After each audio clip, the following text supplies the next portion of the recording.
Merci de nous rejoindre, hein. Vous êtes bien dans les vendredis de Direct Santé.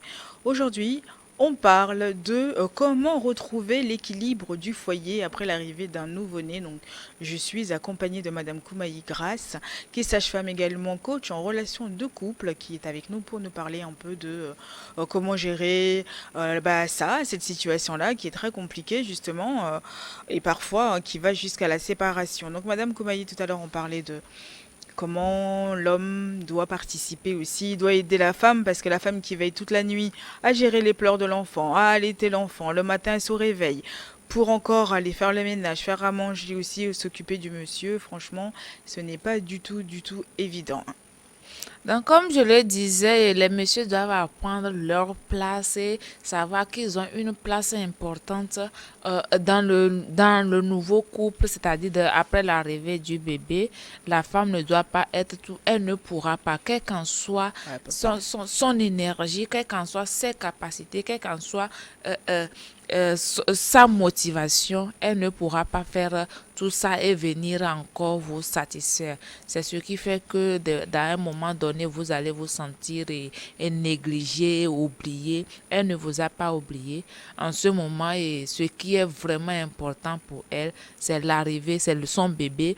Sa vie tourne autour de son nouveau bébé.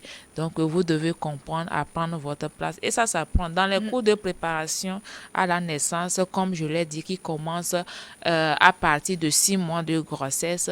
Les parents ont 4 heures de séance et 4 heures de séance par semaine où on apprend au papa comment prendre le bébé. Tu sais, souvent les papas ont peur de C'est tenir le tout bébé. Comment petit. c'est quand le bébé est dans le berceau, par où je vais tenir, peut-être je vais faire, je Parce que vais, c'est tout petit. je vais des morceaux, le bébé. Donc, on apprend au papa comment prendre le bébé, comment tenir le bébé, même dans le canapé devant le PC, comment tenir le bébé. Donc, vous avez vraiment un rôle important à jouer.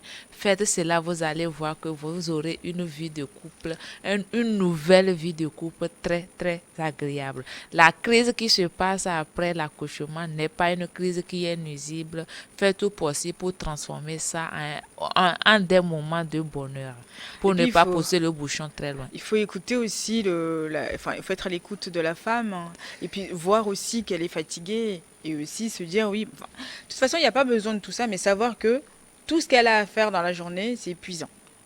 Donc, même quand vous rentrez d'une journée épuisante de travail, mais faites aussi votre rôle à la maison. Jouez votre rôle aussi de père de famille à la maison.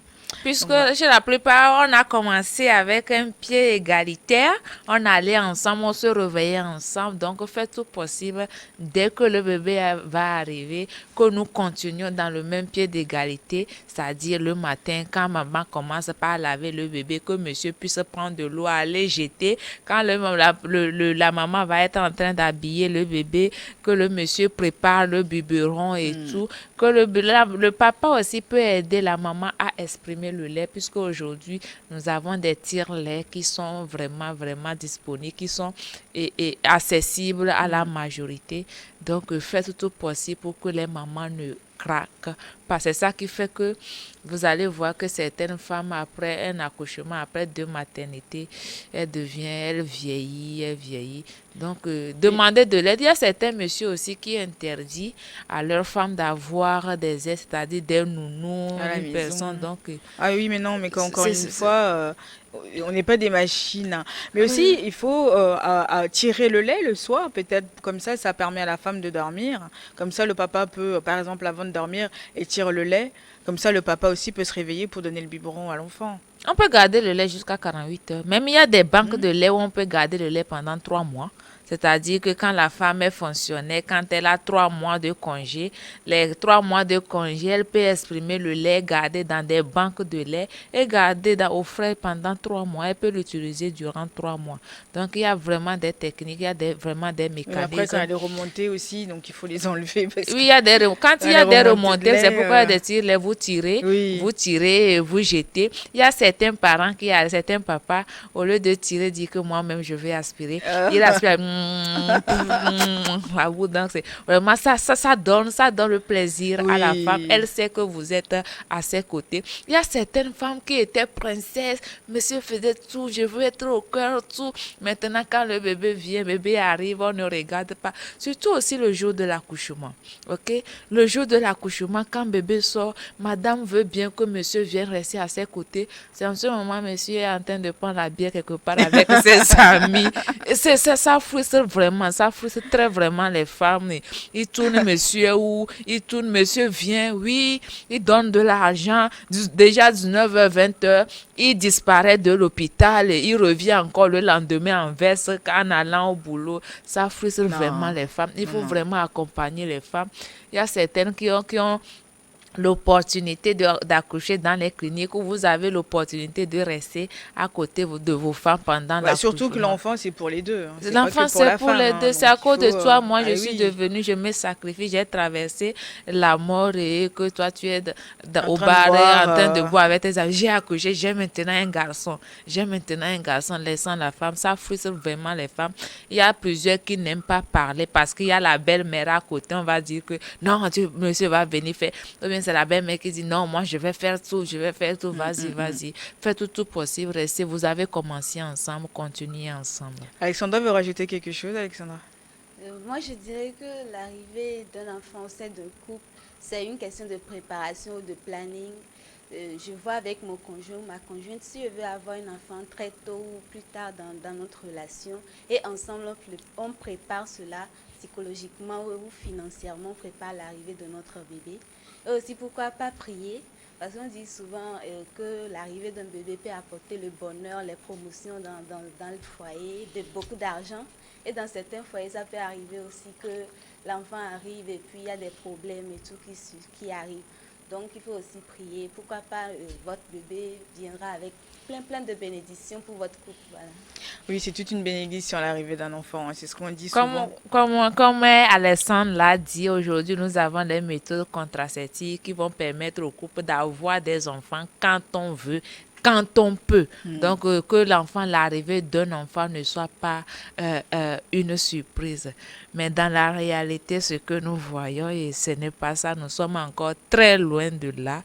Des gens continuent par penser que et comme l'enfant vient avec la chance, et quand on a des soucis, il faut se lancer. Mais ce n'est pas tous les enfants qui viennent avec Avec la la chance. chance. Il y a des enfants qui vont arriver, vous deux, vous allez perdre votre boulot, Ouais. votre maisonnier va vous mettre dehors. Donc, vraiment, comme Alessandre l'a dit, il faut vraiment planifier. C'est pourquoi nous recommandons aux jeunes, même ceux qui ne sont pas encore rentrés, quand on est jeune fille, quand on est jeune homme, qu'on commence par écrire son projet de naissance. C'est dans le projet de naissance qu'on va dire, je vais avoir une grossesse à partir de tel moment, je vais mobiliser tel, je vais mobiliser tel. Il y a des gens qui tombent enceintes jusqu'à leur accouchement, qui n'ont même pas l'argent pour aller se faire consulter, pour faire le bilan, malgré les programmes d'accompagnement que l'État met à leur disposition. C'est très difficile. Donc, faisons tout possible. Dès que nous ne sommes pas prêtes, dès que nous ne pouvons pas avoir un enfant, il y a des méthodes contraceptives pour nous accompagner à ce que nous puissions mobiliser les ressources. Quand on dit ressources, ce n'est pas forcément de l'argent. Il y a psychologiquement tout ça là C'est qu'il faut ça. mettre en place avant de se lancer, puisque ce n'est pas facile. On en parle, il y a des témoignages, on pense que c'est pour les autres. Quand pour moi va arriver, je vais gérer. C'est quand vous allez rentrer dedans que vous allez voir entre l'idéal et le réalisme, c'est deux choses bien différentes. Ça. Exactement. Bah, Alexandra, on va continuer dans cette lancée, hein. Donc, pour les questions des téléspectateurs. Oui, nous avons quelques questions de la part de nos téléspectateurs.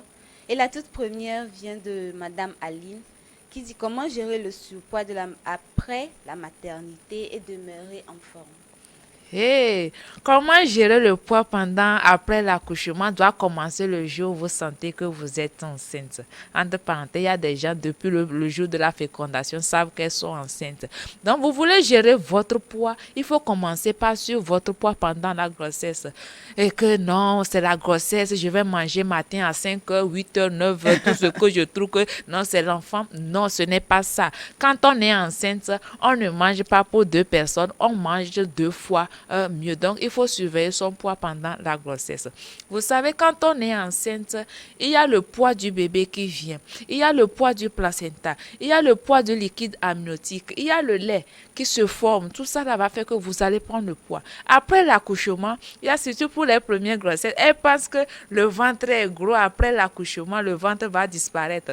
Non, non, non. Dès que vous allez accoucher, même des gens vont vous voir, ils vont penser que l'enfant est encore là-bas. Donc, après l'accouchement, il faut tout faire pour se dire que se donner des objectifs. Chaque mois, je vais éliminer tel poids et jusqu'à une année, retrouver votre poids. C'est pour ça aussi nous avons les gymnastiques pendant la grossesse. Nous avons les gymnastiques pendant l'accouchement et dès que vous accouchez, que ce soit par césarienne ou par accouchement par voie basse, il y a des gymnastiques qui vont vous permettre à un moment donné de perdre le poids. Mais ce que vous devez savoir, que quand vous voulez perdre votre ventre, vous devez perdre votre poids. Vous ne pouvez pas penser que je vais faire perdre mon ventre au moment où j'ai le poids. Mais il faut avoir aussi en tête qu'une femme fasse la maternité ou pas, à un moment donné, elle va prendre le poids. La preuve, il y a des femmes qui n'ont pas d'enfants, mais quand vous leur voyez, vous allez penser qu'elle a fait des maternités. C'est l'effet des hormones. Donc, ce que vous devez faire, c'est de gérer sur votre poids, de surveiller l'évolution de votre poids. Ne pas manger pour 2 personnes pendant la grossesse, mais manger 2 fois mieux. De la part de Monsieur Junior, combien d'enfants ou nombre d'enfants est idéal pour un jeune couple? Ça dépend de vos moyens, ça dépend de vos objectifs. Mais ce que nous remarquons, ceux qui ont plus de moyens, c'est eux qui ont moins d'enfants. C'est ça même. C'est ceux qui ont plus d'enfants, puisque et quand on demande, dit que non, comme il n'y a pas de télé à la maison, c'est madame qui devient télévision et c'est les conséquences. Donc, ça dépend de vos objectifs, ça dépend de vos moyens. Il faut faire des enfants en fonction de ce qu'on a. Il y a certains qui se disent que moi, je suis née seule, donc je vais faire des enfants comblés pour ce que mes parents devaient faire, etc. L'équipe de foot. Est-ce que l'arrivée d'un enfant est-il une prévision de couple ou une surprise de la part de Josie? Nous sommes à un moment où l'arrivée d'un enfant ne doit plus être une surprise parce que nous avons mis une méthode pour empêcher une grossesse, pour repousser la première grossesse, pour avoir la grossesse quand on veut et quand on peut. Donc l'arrivée d'une grossesse ne doit plus être une surprise. Nous avons dépassé cette étape. Comment préparer l'arrivée de l'enfant dans le couple au niveau psychologique et financier de la part de Kofi? Au niveau financier, et quand on est enceinte, avant de s'entendre, est-ce que j'ai de l'argent, je dois commencer par faire. Nous, par exemple, quand la femme vient à l'hôpital, ça dépend de la situation. On te dit que pour l'accouchement, il faut garder ceci. Pour l'enfant, c'est toi qui vois dans quel cadre, quel est ton niveau, qu'est-ce ce dont ton enfant a besoin. L'essentiel, que tu puisses donner le minimum à l'enfant. Donc, sur le plan financier, ça dépend de ce que tu as. C'est comme c'est un couple qui est là, qui ne fait que manger la pâte, mais qui veut que leur enfant mange la viande tous les jours. Ce n'est pas possible. Quand l'enfant va arriver, il va s'adapter à votre niveau de vie. Sur le plan psychologique, il faut des accompagnements. C'est pourquoi nous avons des consultations prénatales. C'est pourquoi des sages-femmes sont là. C'est pourquoi des gynécologues sont là. Et dans nos maternités, même, nous avons des psychologues qui accompagnent ces parents, ces jeunes parents. Donc, dès que vous venez pour des consultations, au-delà des consultations, comme je l'ai dit, dans nos structures publiques, on n'a pas, avec l'affluence, on n'a pas le temps de prodiguer ces conseils, ces consignes aux femmes avant l'accouchement. Mais donc, si vous avez des moyens, inscrivez-vous pour des cours de préparation à la naissance. Là-bas, vous allez apprendre les différentes transformations, les différentes modifications psychologiques et vous préparer à avoir votre plan B. Au cas où le plan B se passait, avoir des ressources psychologiques nécessaires pour affronter, pour ne pas être déprimé, pour ne pas tirer le bouchon jusqu'au bout. Donc, comme je le dis, que certains vont jusqu'à la séparation. Merci beaucoup, Madame Grace, pour les questions du jour. Et coucou spécial à vous, très chers téléspectateurs. N'hésitez surtout pas à nous laisser vos inquiétudes et vos questions sur nos différentes pages et sur notre numéro WhatsApp. Donc oui, vous aussi, vous pouvez nous envoyer vos questions sur notre numéro WhatsApp le plus 228 79 84 27 52 et puis sur notre page Facebook Direct Santé. N'hésitez pas à aller aussi sur notre page YouTube, allez sur New World TV Direct Santé et vous allez retrouver l'intégralité de nos émissions dessus. Donc si vous voulez les revoir, n'hésitez et surtout pas. Donc oui, Madame Koumaï, voilà, on arrive un petit peu à la fin de l'émission. Quelques petites questions avant de finir. L'arrivée d'un second enfant, comment gérer la crise du premier qui est jaloux parce que on a un nouveau bébé, on donne plus d'importance enfin, plus de temps au nouveau bébé que elle est née. Comment faut-il faire? La maman, ou les parents même, comment faut-il faire? Il faut faire de sorte que le premier ne se sente pas rejeté. Hmm. Parce que quand il va se sentir rejeté, c'est là où les problèmes vont commencer. Il faut connaître la place de chacun, que le premier connaisse ses limites, ce dont il avait envie, ce dont il bénéficiait, qu'il ait toujours ça. Parce que dans certains couples, quand le deuxième arrive, on te dit que et le deuxième arrive, tout ce dont tu avais là, tu n'auras plus ça, bien ce sera divisé et ça frustre les enfants. Il faut amener l'enfant à comprendre que l'arrivée du deuxième bébé ne sera pas, qui ne sera plus privé de certaines choses. C'est tout comme vous voulez avoir deux femmes. Et quand vous allez dire à la première que quand l'autre va arriver, les choses seront divisées. Elle ne va pas du tout accepter. Donc, il faut faire comprendre qu'il a ses limites. Quand l'autre va arriver, ce sera une complémentarité. Il faut partager. Il faut partager, voilà ça. Sinon, et comment retrouver donc cette flamme-là qu'on avait depuis le début et que, ça, avec l'arrivée des enfants, on a un peu perdu. Comment on arrive à retrouver ça, cette flamme? C'est la communication. Comme je l'ai dit, dans le couple, c'est que des fois, la femme a l'impression pense que monsieur devait faire ceci. Oh, monsieur ne sait pas que je dois faire. Ou bien, soit c'est monsieur sait que je dois faire ceci, mais il attend qu'on lui dise que fais-moi ceci. De l'autre côté, le monsieur n'aime pas qu'on lui donne des ordres. La femme qui va dire fais-moi ceci se sent toujours en train de subir, en train de recevoir des ordres de madame, mais ce n'est pas ça. Donc, il faut communiquer. Il faut dire que j'ai besoin d'aide pour ceci. Il faut que tu m'aides en cela et tout. Et pour y arriver vraiment, comme je l'ai dit, il faut avoir de l'aide. Il faut vraiment avoir de l'aide. L'aide va permettre à ce que la femme ait un temps pour elle aussi, pour pouvoir mieux s'occuper du bébé, pour que la relation qui avait commencé, l'histoire qui avait commencé puisse continuer, que l'enfant ne devienne pas un frein. C'est ce qui fait que les hommes, tu vas voir que quand il y a un enfant, il va ailleurs parce que là-bas, il a plus la chaleur. Et puis, il n'y a pas de cris, il n'y a pas de pleurs. Voilà ça. Donc, il faut vraiment communiquer. Ils n'assument pas. Pardon? Ils n'assument pas. Et oui. Voilà, donc il faut communiquer, il faut tout faire pour avoir de l'aide, pour avoir un temps pour le mari aussi. Voilà. Et il faut se doper. Il faut se shooter à je ne sais pas quoi ou avoir je sais pas, se multiplier pour pouvoir gérer le monsieur à plein temps et gérer son enfant à plein temps. C'est pourquoi j'ai dit ce n'est pas évident, c'est pourquoi j'ai dit qu'il faut avoir de l'aide. Et on peut être jeune maman et toujours sortir avec le monsieur. Vous savez, avant quand monsieur sortait, j'étais derrière et maintenant que bébé est là, chaque soir je vais regarder monsieur sortir. C'est frustrant, voilà. Et puis d'où les nourrices, essayer de... C'est vrai que les 3 premiers mois, c'est un peu compliqué pour sortir. Mais après, quand tout est bien installé, il ne faut pas hésiter à trouver une nounou juste pour un soir de temps en temps. De temps en temps, voilà, sortir ensemble, et aller danser, aller prendre votre popo des cafés time etc. Voilà ça. Et monsieur aussi n'a qu'à tout faire pour être aux côtés de madame. Et à un moment donné, vous nous dérangez trop bien. Certains même qui disent que l'odeur, mais ils changent de salle, ils changent de chambre. Il faut assumer son rôle de père. Parce que c'est tout un ensemble, donc qu'il faut changer les couches ou non, allez-y, qui ont le bébé pleure, allez-y aussi, levez-vous la nuit. Les mesdames, donnez des coups de coude.